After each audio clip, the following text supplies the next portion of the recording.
सलाम, नमस्ते, सत श्री अकाल। मैं हूं रजा और आप देख रहे हैं रजाग्राफी अनस्क्रिप्टेड पर।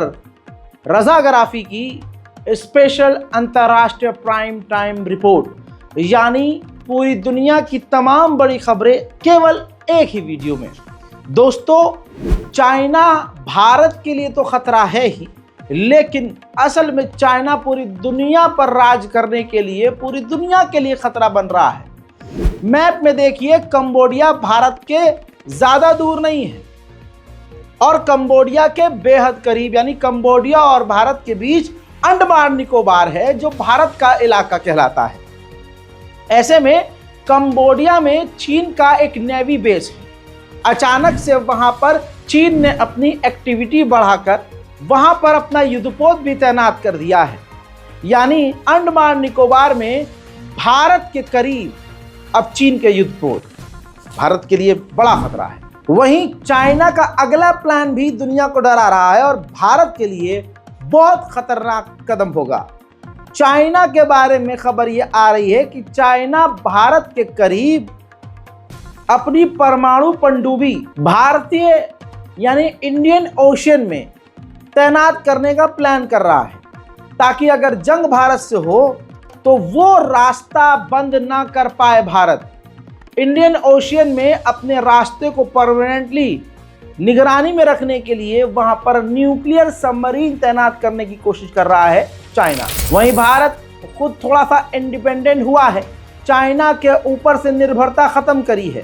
भारत पहले चीन से दवाई बनाने के मटेरियल्स लेता था, दवाइयों के रॉ मटेरियल्स लेता था, लेकिन खबर यह है कि अब भारत की खुद की कंपनियां, भारत की स्वदेशी कंपनियां खुद वो दवाई और दवाइयों के रॉ मटेरियल बना रही हैं। अब ये भी जरा अजीब व गरीब है मेरे लिए कि भारत को नेपाल बिजली दे रहा है।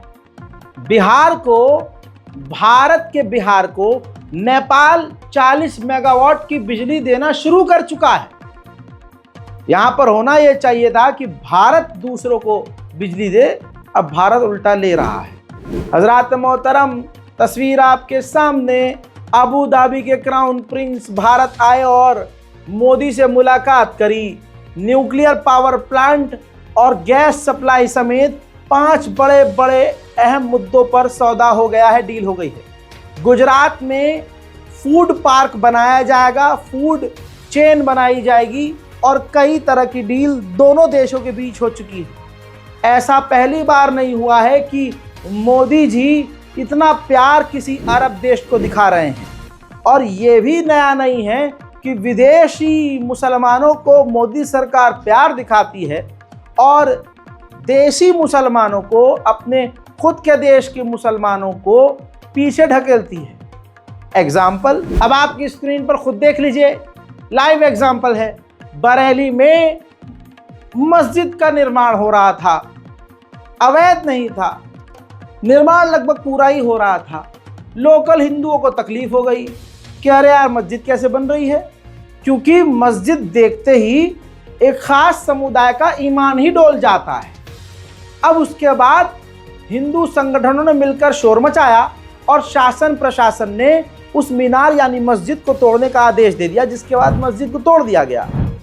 तो भारत के मुसलमानों से इतनी नफरत है मोदी जी को, लेकिन विदेश के मुसलमानों से इतना प्यार। अब सुनिए, मुजफ्फरनगर के एक इलाके में नदीम नाम के मुसलमान ने बैंक के द्वारा खुले में यानी ओपन जो नीलामी की गई उस बोली में मकान खरीदा। और जब मकान खरीदा तो इलाके के हिंदुओं ने उस पर विरोध किया और ऐसा विरोध किया कि दनादन इल्ज़ाम लगाना शुरू कर दिए। हद ये हो गई है दोस्तों, इतनी बड़ी हद हो गई है कि वहाँ के लोगों को इसी से आपत्ति है कि अब यहाँ पर मुसलमान आ रहे हैं, रोज़ 35 लोग इस घर में आते हैं। और तो और सुनिए, अरे बाबा वो तो अंदर नमाज पढ़ते हैं, नमाज। और तो और अरे मेरा दिल धक धक कर गया भाई, जब मैंने देखा कि स्टेज बना हुआ है अंदर। हमें 3 दिन पता चला है, 3 दिन से हम रोज यहाँ पर आ रहे हैं। पूरा इलाका, देखिए सोचने वाली बात है, पूरा इलाका हिंदुओं का, और नदीम भाई ने मकान ले लिया, पूरा समाज हिल गया। एक मुसलमान में इतनी ताकत कि हिंदू इलाके में मकान ले लेता है तो पूरा समाज हिल जाता है। पावर है भाई, पावर। नदीम भाई सल्यूट है तुम्हें। लेकिन आपको बता दूं कि यही भीड़ उस घर में घुसती है, बवाल करती है, मुसलमानों को डराती और धमकाती है। नदीम का गुनाह ये कि उसने वहां मकान ले लिया। सोचिए, पैसा नदीम का, इन्वेस्टमेंट नदीम की, नदीम ने मकान लिया और अपने घर के अंदर नमाज पढ़ रहा है नदीम। लेकिन तकलीफ बहुसंख्यकों को हो रही है। सुनिए। आपका नाम? अरविंद शर्मा। अरविंद जी, ये बताइए कि यहाँ भरतिया कॉलोनी में ये किस तरह का माहौल है, क्या हो रहा है यहाँ पे? माहौल ये है साहब, सभी वर्ग के लोग रहते हैं यहाँ पर, ब्राह्मण सभी जाति के लोग रहते हैं, लेकिन अलग समुदाय मुस्लिम परिवार से। यहाँ पर एक मुस्लिम परिवार है, बराबर में घर है, ठीक है। इसमें मुस्लिम परिवार ने जबरन यहाँ पर मतलब बैनम में भी बता रहा है कि बैनम में क्या है, बिजली मीटर भी लग गया, सुबह चोरी की चला रहा था रात तक, ठीक है। सुबह इसने अचानक बिजली मीटर लगवाया। अब हमारा मानना है कि यहाँ पर बिल्कुल भी समुदाय हम रहने नहीं देंगे, अलग समुदाय मुस्लिम समुदाय हम यहाँ पर जरा सा भी नहीं रहने देंगे। पलायन करेंगे, जो हमें करना होगा वो वही करेंगे। किस तरह की गतिविधि कर रहे हैं? गतिविधि ये कर रहे हैं, यहाँ पर ऊपर इन्होंने एक मंच बना रखा है। मंच में क्या है कि जैसे होता है कोई संगठन तैयारी करना, उस तरह का अंदर चल रहा है इसमें। संगठन बनाना, नमाज पढ़ाना, इनका काम अंदर चल रहा है इसमें। हमें पता लगा करीब करीब 3 दिन हो गए। 3 दिन से हम लगातार, कितने लोग आते हैं? लोग यहाँ पर 35 लोग करीब करीब रह रहे हैं। और हमें रात जो मिले हैं कम से कम 15 से 20 आदमी यहाँ पर अंदर मिले हैं। क्या करते हैं वो लोग? वो लोग बस यही है, सफाई का बहाना कर रहे थे कि सफाई कर रहे हैं, कुछ नहीं।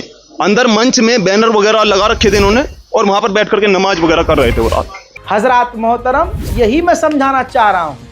हिंदू भीड़, मोदी सरकार, आरएसएस सब मिलकर भारत के मुसलमानों का विरोध कर रहे हैं और कह रहे हैं बाइकआउट करो। पहले अपने अब्बा से कहो बाइकआउट करे। यही दिखा रहा हूं, फिर से तस्वीर देखिए।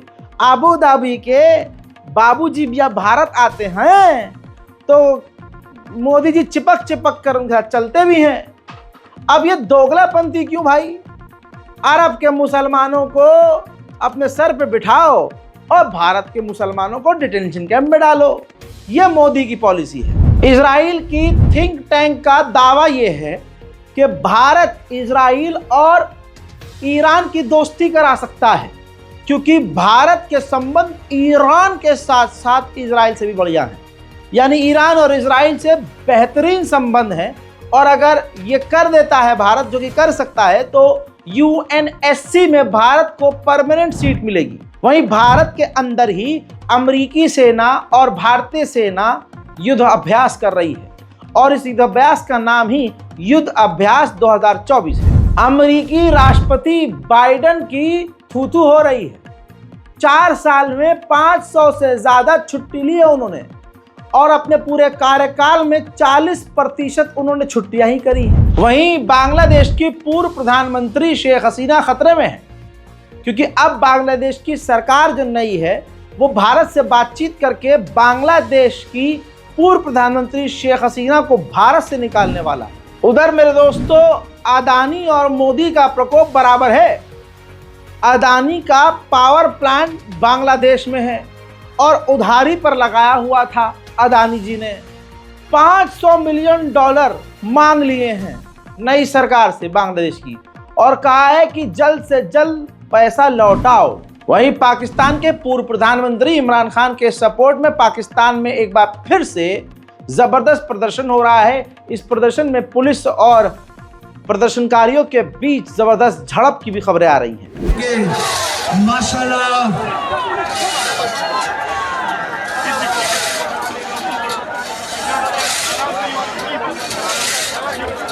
नमाज बख्शी तुम्हारी माँ, तुम्हारे बहने, तुम्हारे बच्चों को बताएं ताकि उनके कैरेक्टर मजबूत हो। नबी सल्लल्लाहु अलैहि वसल्लम ने मदीना की रियासत में एक तो ज़हनी तौर पे लोगों को आजाद किया और दूसरा उन्होंने अदल और इंसाफ दे के इंसानों को आजाद किया।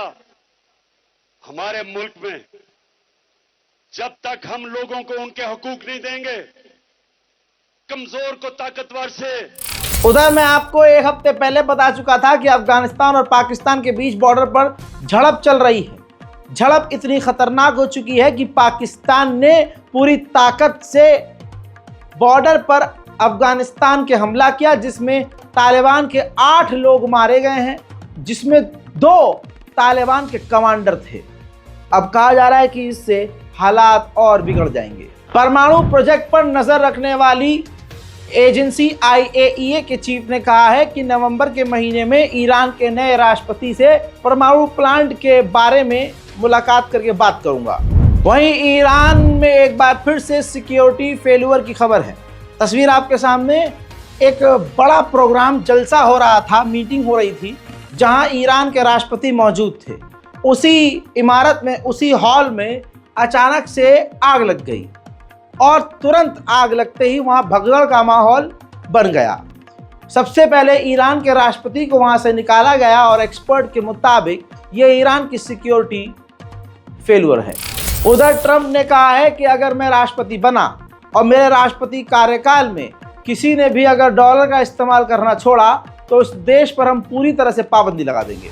अच्छी खबर यह है कि 13 साल से अरब लीग की मीटिंग में तुर्की शामिल नहीं हो रहा था, तो 13 साल बाद इस अरब लीग की मीटिंग में तुर्की के विदेश मंत्री शामिल हुए हैं और तमाम अरब देश एक हुए हैं। वहीं भारत भी डॉलर का इस्तेमाल छोड़कर डिजिटल करेंसी का इस्तेमाल कर रहा है, जिसकी वजह से डॉलर को नुकसान उठाने पड़ रहे हैं। भाई साहब, ब्राजील में जो प्रदर्शन हो रहा है वो देखकर आप हिल जाएंगे। ये तस्वीर देखिए, ब्राजील में पूरा का पूरा ब्राजील सड़कों पर उतरा हुआ है। अब आपको लग रहा होगा इनकी मांग बड़ी खतरनाक होगी। भाई साहब, वहां पर ट्विटर यानी एक्स बैन है, तो ये तमाम लाखों लोग सड़कों पर इसलिए उतरे हैं, गवर्नमेंट से ये लोग मांग कर रहे हैं कि एक्स से ब्लॉक हटाया जाए, एक्स से पाबंदी हटाई जाए। ट्विटर के समर्थन में पहली बार देखा गया है कि कोई देश पूरी तरह से सड़कों पर आ गया है। उधर रशिया का हाल बुरा है भाई। तस्वीर आपके सामने, रशिया के सूची के इलाके में समुद्र के अंदर माइन बिछी हुई मिली है, यानी समुद्र के अंदर बिल्कुल तल में जो है, तह में एक बम बिछा दिया जाता है ताकि जब वहां से युद्धपोत या कोई दुश्मन का जहाज गुजरे तो फट जाए। तो अब उसको वहां के लोग, रशियन लोग हाथ से निकाल रहे हैं, खतरा हाथों में ले रहे हैं। अब ये खबर कंफर्म नहीं है कि ये बम, ये माइन बिछाया किसने था। जाहिर सी बात है यूक्रेन के अलावा कौन ही होगा। वहीं S-400 के रडार सिस्टम को, तस्वीर देख लीजिए, यूक्रेन ने तबाह करके रूस को तगड़ा नुकसान पहुंचाया है। उधर यूक्रेन के राष्ट्रपति ज़ेलेंस्की ने कहा है कि हमने सीज फायर का नया प्रपोजल तैयार कर लिया और मैं जल्द बाइडेन से इस बारे में बात करूंगा। उधर रूसी फौज का दावा है कि आर्मीनिया ने भी यूक्रेन को हथियार सौंपे हैं। मेरे दोस्तों, ये देखिए, जर्मनी के चांसलर ने रूसी मीडिया को इंटरव्यू देते हुए कहा है कि अगले पीस समिट में रूस को शामिल होना चाहिए और डील करनी चाहिए। उधर मेरे दोस्तों, ईरान ने साफ इनकार कर दिया है कि हमने कोई भी मिसाइल, कोई भी हथियार रशिया को नहीं दिया है, ये सिर्फ हमारे खिलाफ प्रोपेगेंडा और गेम है। हालांकि वेस्ट ने, अगली रिपोर्ट देखिए, वेस्ट ने कहा है, वेस्ट के देशों ने, कि हमारे पास सबूत है कि ईरान ने रशिया को हथियार दिए हैं। उधर बौखलाए यूक्रेन ने ईरानी एम्बेसडर को समन करके खरी खोटी सुनाकर कहा है कि जिस तरह से आपने रशिया की मदद की है, इसका बड़ा खामियाजा आपको भुगतना ही पड़ेगा। उधर रशिया ने स्टेटमेंट देने से इनकार कर दिया कि इस मुद्दे पर हम भाई कुछ नहीं बोलेंगे। उधर अमेरिका भी बैकफुट पर आ गया। अमेरिका ने कहा कि हम कंफर्म नहीं हैं ईरान ने रशिया को हथियार दिए हैं या नहीं। उधर सऊदी अरब में ही रूस के विदेश मंत्री ने, तस्वीर आपके सामने है, सर्गेई लावरोव अपनी पूरी रूस की टीम के साथ मोहम्मद बिन सलमान से सऊदी अरब में मिले हैं। मेरे दोस्तों, नेटो के 2 देश रोमानिया और लातविया, उन दोनों नेटो के देशों के आसमान में रूस के ड्रोन घुसे, शाहिद 136। उधर अमेरिका तुर्की पर प्रेशर डाल रहा है और तुर्की के बैंकों को प्रेशराइज करके कह रहा है कि रूस और रूसी कंपनियों के साथ लेन देन, काम बंद कर दो। उधर रशिया ने ऐलान किया है कि हमने यूक्रेन के एक और ईस्टर्न इलाके पर कब्जा कर लिया है। उधर रूस के इलाके बेलग्रोड में जबरदस्त धमाका हुआ है। यूक्रेन का यह हमला था, देखिए।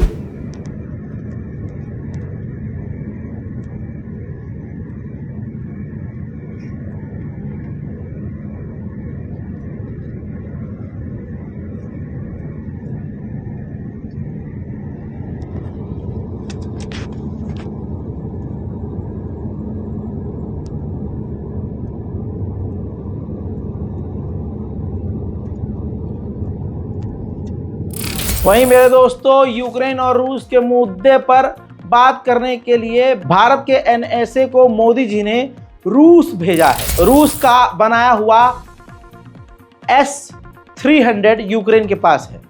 अमेरिका उन रशियन S-300 को अपग्रेड करके यूक्रेन को देगा। उधर जर्मनी के इंटेलिजेंस ने कहा है कि जो रशिया के हैकर्स हैं वो नेटो और यूरोपीय यूनियन के सिस्टम को हैक कर रहे हैं, उन पर साइबर अटैक कर रहे हैं। आइए मेरे साथ एक खौफनाक तस्वीर देखिए। ये उड़ता हुआ जो ड्रोन आप देख रहे हैं, जो आग उगल रहा है, यूक्रेन इस आग फेंकने वाले ड्रोन का इस्तेमाल कर रहा है और रूसी जंगलों में आग लगा रहा है। मेरे दोस्तों, यूके ने सैटेलाइट इमेज जारी कर दी है। ये देखिए, बिफोर आफ्टर दिखाया है कि जिस तरह से यूक्रेन ने रूस के इलाकों को तबाह किया है। जी हाँ, एक तरफ आप देख रहे हैं रशिया के इलाके बिल्कुल सही सलामत, वो बेस सही सलामत, और जब यूक्रेन ने हमला किया तो हाल क्या हुआ है, ये बर्तानिया ने दिखाया है कि यूक्रेन बड़ी जीत हासिल कर रहा है। उधर मेरे दोस्तों, गूगल ने भी रूस का साथ छोड़ दिया है। जो भी नए अकाउंट रूस के द्वारा बनाने की कोशिश की जा रही है रशियंस के द्वारा, तो रूसी नंबर को रजिस्टर करना गूगल ने बंद कर दिया है। दिमित्री, रूस के पूर्व राष्ट्रपति और पुतिन के बेहतरीन दोस्त, उन्होंने कहा है कि रशिया पर पाबंदी हमेशा रहेगी, या तो पाबंदी रहेंगी या फिर पाबंदी नहीं हुई तो अमेरिका पूरी तरह से ढह जाएगा। उधर मोदी जी का भौकाल जारी है भाई साहब। मोदी जी के प्रेशर और मोदी जी के रूस के दौरे के बाद रशिया ने पहली बार 15 भारतीयों को अपनी सेना से रिहाई दे दी है और वो भारत जल्द आने वाले हैं। इसी महीने चाइना और रशिया पैसिफिक ओशियन में खतरनाक ड्रिल करने वाले हैं। हजरात मोहतरम, ये थी अंतर्राष्ट्रीय प्राइम टाइम रिपोर्ट जो कि आप रजाग्राफी अनस्क्रिप्टेड पर देख रहे थे।